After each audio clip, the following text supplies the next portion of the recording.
when I start working with a client, sometimes they will voice that I can't do a particular exercise because it hurts me or I got hurt doing it.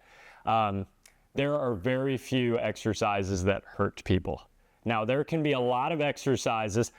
I want to say few. I would almost say there are no exercises that hurt people, but there are some that are borderline asinine.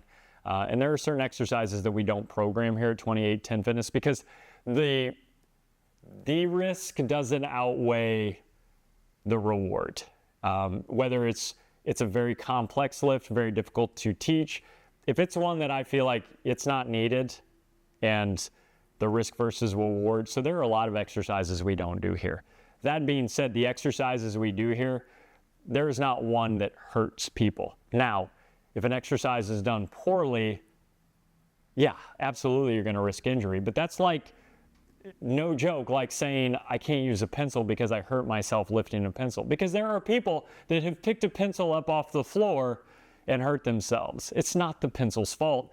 It's, first of all, probably their general conditioning is just poor. They're weak, those sort of things. So the best way to prevent injury is to learn how to move well. We're different here at 28 Tenn Fitness because we take pride in form, because we feel that form, it all starts with form. I don't care how much weight you're lifting, I want you moving it well.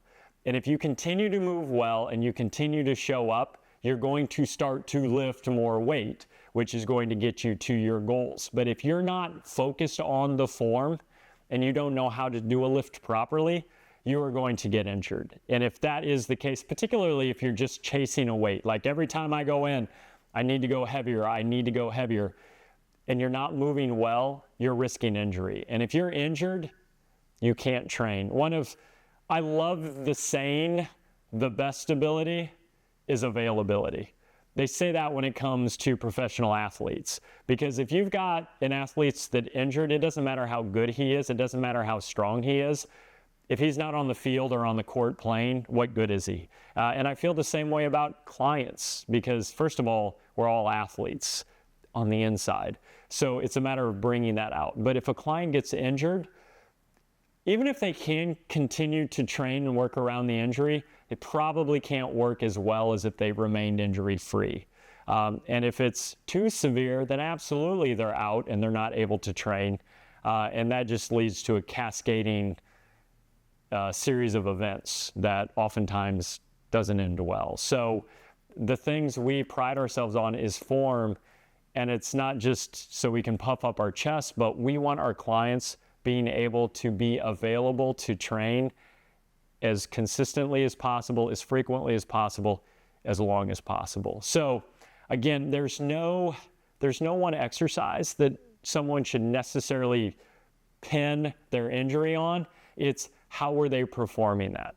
And I'm just kind of circling back. I often will have clients who say, I can't squat because it hurts my knees. Well, maybe what you're doing is hurting your knees, but we can find some version, some level of a squat that you can perform that's not going to cause pain.